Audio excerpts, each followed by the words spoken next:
My name is Joshua Radliff. I work for Golden Retriever Acres Senior Sanctuary, i.e. g.r.a.s.s. Our foundation was founded with the mission statement and beliefs that all Goldens should have a safe, loving, and clean environment to live out their golden years.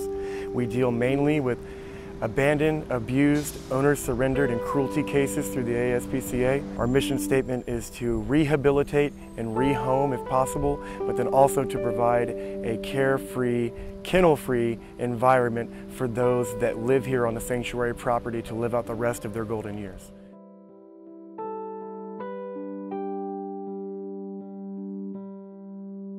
On the 27th of August at around 3 a.m., the floodwaters from Hurricane Harvey started to rise. We had 12 residents on property at the time of 3 a.m.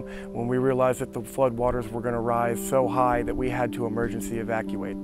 By 9 a.m. we were taking water into the sanctuary property and into the house. We immediately contacted Amanda Gordon from Golden Beginnings, one of the foster and adoption coordinators, and she, within 2 hours, had all 12 of our Goldens removed from the property to emergency fosters. The water was so high that the dogs were having to swim. By the time the last dog was evacuated, it was actually my personal dog, Ladybird, and I who were evacuated by boat. By the time we were completely out of the sanctuary, it was 1:30 p.m. The water was already chest deep in the streets. It was just catastrophic. We never thought. I've been here since 2012. I've worked here almost over 5 years of my life, and I have never seen the water ever get this high. This area is considered a rural neighborhood. It is an old neighborhood which does not have any sort of city sewage. So everyone here, our neighbors, our friends, our families, we all have septic tanks. So when the waters and the flood water started to rise, all of the septic came out of the drains and mixed with the water. It left a gray film of septic. Urine and feces was on everything. The amount of damage that was done to just the studs and the walls, we had to shave off an entire 4 feet throughout the entire house and an entire 4 feet throughout the cabin just to remove all of the insulation that had been affected.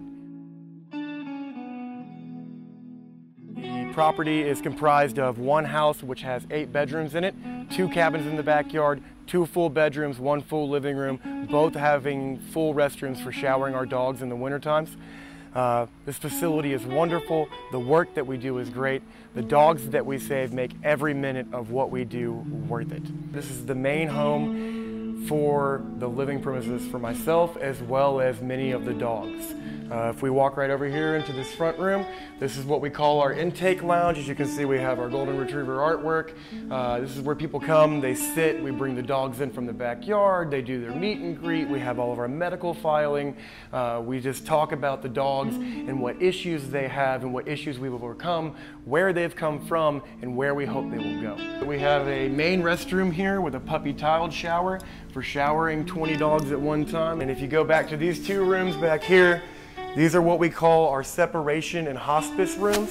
When we know that a Golden is getting close to the end of its days, it does not stay in the cabins. We move it into the home so that way it can be closer to me. My bedroom is no more than 10 feet away.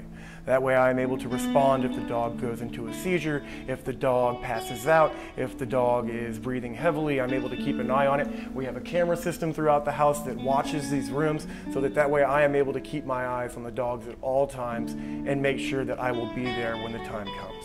Our lead veterinarian comes once a week.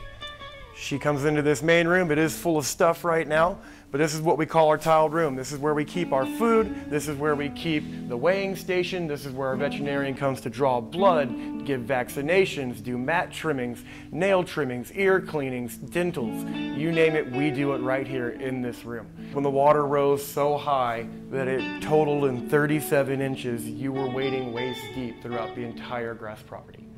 Along with that, as I mentioned earlier, the septic rose through the ground, through the drains. It coated everything.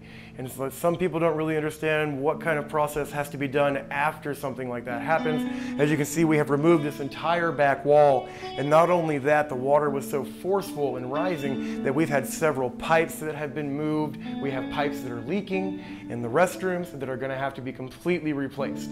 I mean, the amount of damage is just insane. If you look over here, you can see the mold was starting to build on some of these slats where we have to come in and we have to completely bleach it down. close the house off, fumigate it, let it dry, bleach it again. And you can see just from this little bit that it soaks it up so quick and then it starts to dry, but that is completely unsanitary.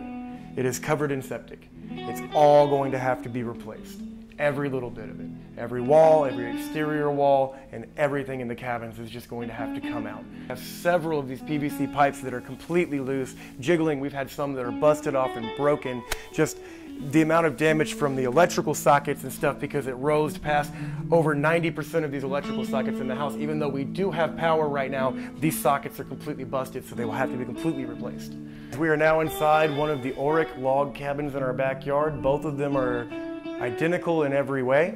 We're standing in the main living area right now, and as you can see just from the floorboards, that our surface and subfloors are starting to completely decay.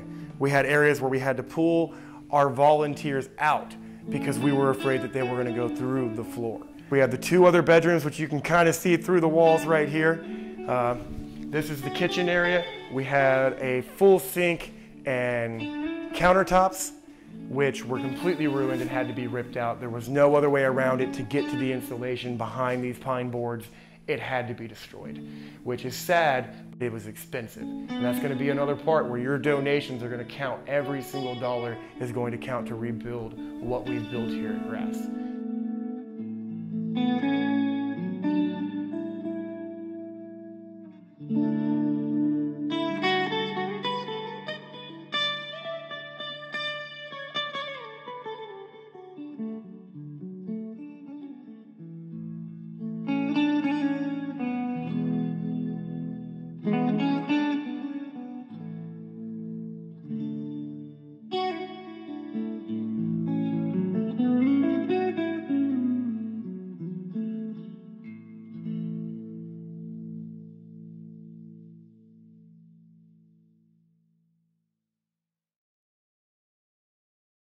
What we do here is important. Senior and special needs dogs have no reason to be dying in the county shelters. This is why we do what we do. I have personally been and fared with over 80 dogs that have passed over to the other side, and I have personally been with and worked with over 250 dogs that have got out and been adopted to forever homes. If anyone is interested in donating and helping us in any way, we're looking for donations in monetary money value. People are trying to send food, people are trying to send pill pockets, people are trying to send dog beds. All of that stuff is very well and good, but none of that will mean anything until we get the building materials to rebuild. So if you want to help us, you can go to www.g.r.a.s.s.tx.org and go to the GoFund, or go to our PayPal, donate directly through the PayPal. You can go to our Golden Retriever Acres Senior Sanctuary Facebook and donate with the address off of the About Us section if you feel like you need to send in a check. Or you can visit www.gofundme.com and look up the Harvey Senior Canine Relief Fund.